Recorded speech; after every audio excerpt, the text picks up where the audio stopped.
Morning, I'm Ernie Forgione. I'm your instructor for MAT 101 52N for the fall of 16. And what we're going to do right now is do a brief overview of how to navigate CM Connect in MyMathLab. So the first thing we have to do is log on to CM Connect. All right. And then you'll notice on the left-hand side, there's your typical, menu, for CM Connect: Home, your Office 365 email, Contact IT, and then you come to quick links with My Courses. Okay, so what you're going to see here are My Courses and not Your Courses, but Your Courses will be in this section. As we cursor down, we come and find MAT 101 52N, Business Math. Select that. Okay, this is our main page, our home page in CM Connect. And again, on the left-hand side, we have our main page. The second page is syllabus. Then we have coursework, student forums, classmates, etc. Okay, under main page, you'll see a quick breakdown of what we have here. So moving to the center column, this is our left column, moving to the center column, we have This Week in Business Math. Okay, this is a blog which I do my best to update regularly. Sometimes it's once a week, sometimes it's more than once a week, sometimes it gets stretched out to about 10 days. And oftentimes, if students are having particular issues and problems, in the interim, I will address it in the blog. I will also send the individual students an email with explanation of stuff. But you need to pay attention to the blog, and also I will be sending out emails, so you need to check your campus email regularly for when I send stuff out. Okay, the next portlet down here, so these are called portlets. So This Week in Business Math is a portlet, Fun and Serious Videos is a portlet. And when I'm done recording and editing this video, it will be the first video that you see, and I highly recommend you refer to it for a quick reference. All right, next one you'll see is I'm worried about my grade. This is tongue-in-cheek, but it's really important. It touches on a lot of topics. We're all guilty of this, and I highly recommend you watch it. Even though you'll kind of may split your sides watching this, but there's a lot of truth to what this video is about. Okay, moving over to the right-hand column is MyMathLab. So MyMathLab is a program that's part of the Pearson product that we do all our work in, our homework, our quizzes, and our tests. Okay, so as we talk about this, you need to make sure you buy a new textbook for the course. Inside the textbook will be an access code to get into MyMathLab, and we'll talk a little bit more about that as we go along. So under MyMathLab, there are 3 files. There's a tech support, Pearson tech support number, toll-free number. If you're having issues at all, you forgot your username, you forgot your password, this is the place to go. All right, next is navigating stuff. I've put together a PowerPoint, which is now a PDF slideshow of how to go through things if you forget. All right, the last one is how to sign into MML, sign into MyMathLab for our course. Now this right here, Forgione 04715, is the course ID. So do not confuse the course ID with the course name. So let me open this up right now. Okay, here we are. Pearson product, MAT 101 52N, fall of 16. This is the Pearson set website that you go to register. Now when you register as a student. You'll fill out some information, and you'll go okay and move on. They're going to ask you for the instructor's course. The course ID is Forgione 04715. You enter that, continue. All right, if you have an existing Pearson account, you use your existing username and password and just sign in. If you don't have an existing Pearson account, then create one. Again, they're going to want a username, which is your email address, or generally is your email address, and a password. They've gotten a little stricter on the passwords for security reasons. And then you sign in. Okay. Now, once you've got that done, you have to actually select an access option to get into the program. And again, I was talking about the access code. When you buy a new textbook, it has the access code. If you don't have it, again, bought a used book, you might be able to purchase it from the bookstore, or you can purchase it online in the sign-up sequence. All right. If you're not sure about this course, you're unsure of like, oh, well, I'm going to like it or not like it, you can get a temporary access. It's 2 weeks, and you can get into that way. At the end of 2 weeks, it'll shut down. You won't be able to get into it, and then you'll have to pay with your credit card or PayPal. Sometimes, many of you are waiting for your financial aid, and sometimes financial aid is late, and Pearson takes that into account, and they will give you extra time if it hasn't come through. All right, you've done that in the past. So once you've done all of that, you go to My Courses and you select the MAT 101 52N F16, and you start working. Okay, so you do your work, you log out. Next time you go in, you go to the Pearson site, you log in, you sign in, you have to enter in your username and password, and then you select the course.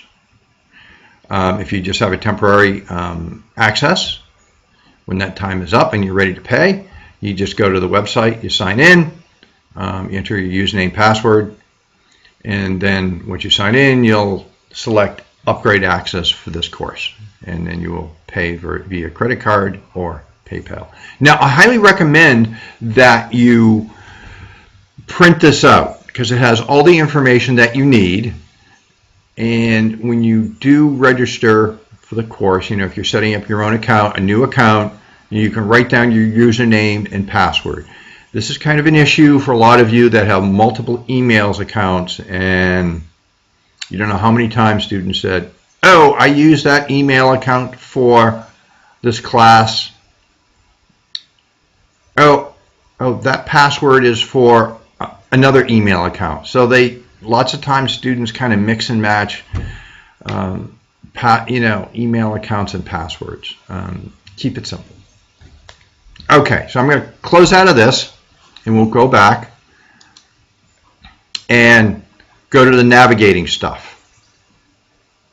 So this is a PDF file that you can refer to. You get stuck. Well, how do I find stuff? Okay, well, just like we did, the first thing you're going to do is log into CM Connect.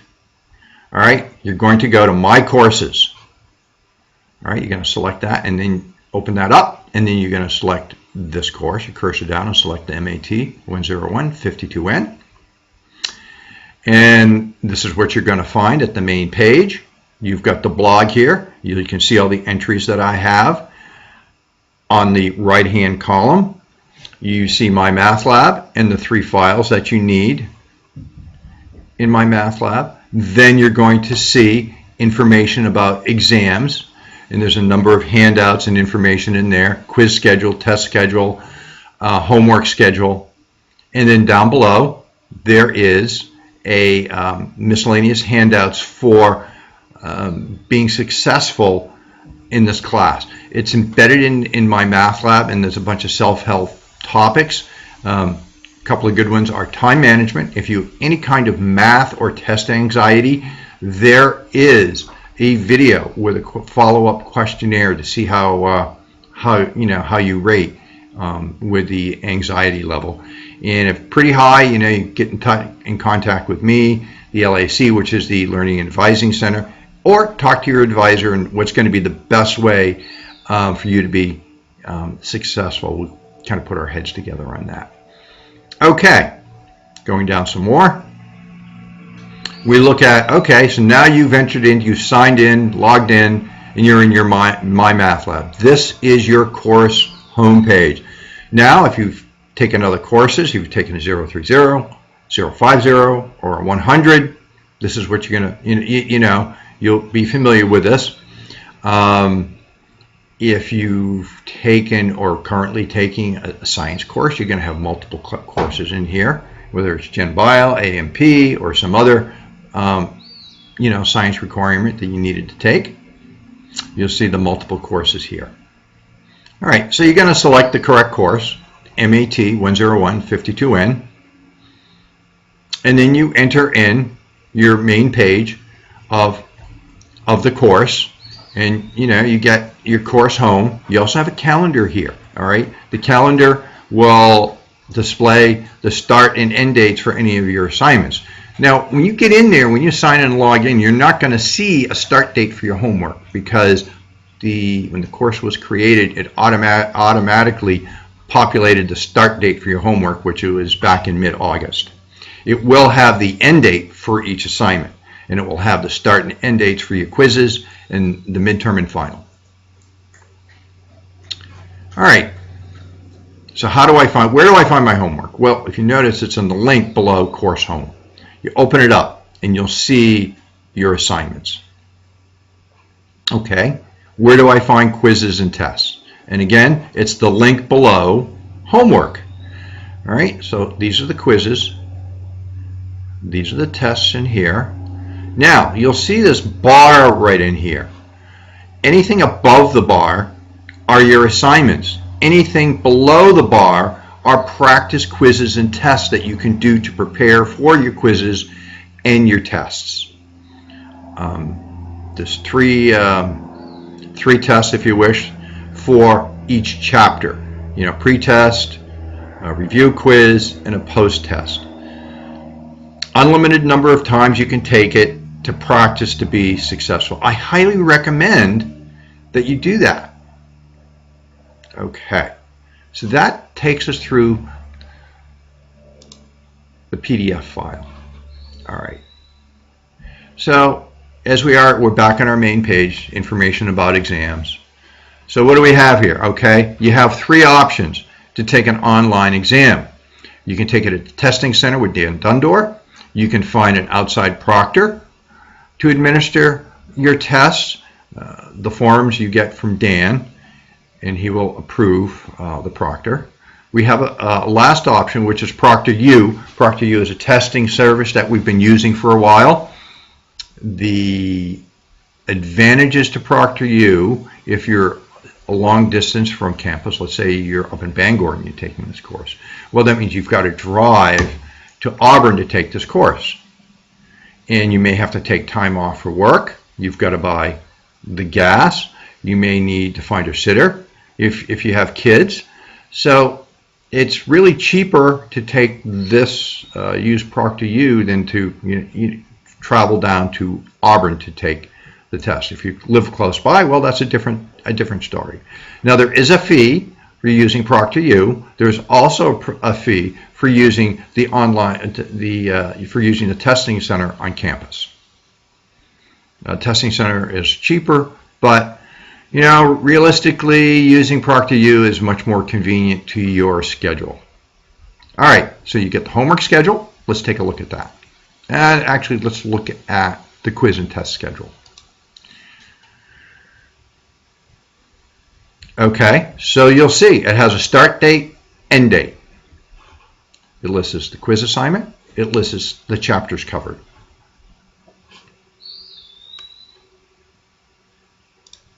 And then under miscellaneous handouts, it's all the math help topics. I would definitely look at some of these: time management, stress and anxiety, making flashcards. Flashcards are an easy way to cover a lot of topics without a lot of filling a notebook. You still want to fill a notebook because it's the repetition of learning, filling out, taking notes as you read, and then, for specific problems specific things that you want to make flashcards. And you know, set up your flashcard really like a Jeopardy question will help a lot. And then you have someone quiz you on it. Note taking, it'll help you out a lot. Then they've got information on how to prepare and take an exam. All right, so that pretty much gets us through our little presentation here. All right, on the main page. So let's go to the next page, syllabus. All right, and also on this other side, on the left-hand side, you see attendance. We're now taking attendance on a weekly basis. So if you don't do your assignments, you will be listed as absent. All right, course objectives, learning outcomes, textbook.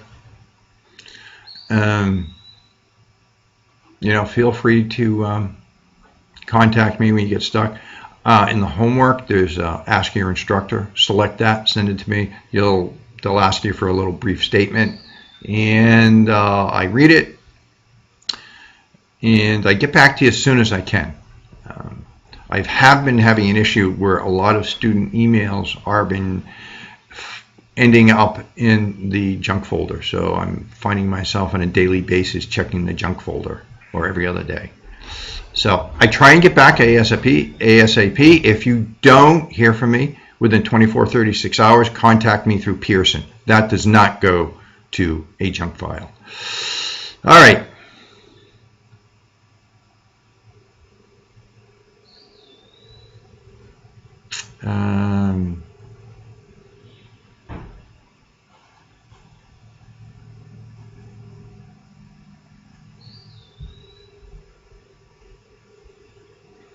All right, course time. How much time should I spend studying and working on this course? In an on-ground course, you are expected to spend between 6 and 7 hours of prep time, doing homework, reading, working on examples, whatever it takes. Most people don't do that, but that's what is expected of you in an on-ground course. Now you're taking an online course, so instead of showing up for 3 hours of lecture, you are now doing your own lecture, which includes reading all the material, working out examples, and so probably 9 to 10 hours with that. I'm sorry, probably 3 to 4 hours with doing the actual instructional piece, and then another 6 to 7 hours, and you probably realistically are going to spend 9 to 12 hours on this course. Now, in getting back to some of the self-help topics, is the studying aspect, and it's called quality time for studying. Now, I went back as a non-trad to get my math degree, and I can say without a doubt, the time I spent in the library was far more productive than when I tried to study at home. When I studied in the library, I didn't have outside distractions. At home, it's like, well, if I wanted to stop and make a sandwich, I could do that.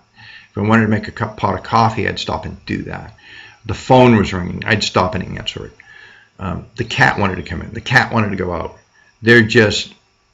I found too many distractions to get quality time at home.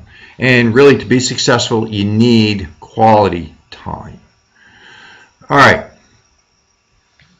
So also on the syllabus page is a downloadable version of this. All right, so that takes us through our little mini presentation. If you have any questions, feel free to email me. If this is not terribly clear or you need some further explanation, be glad to do it. Thanks, and have a good one.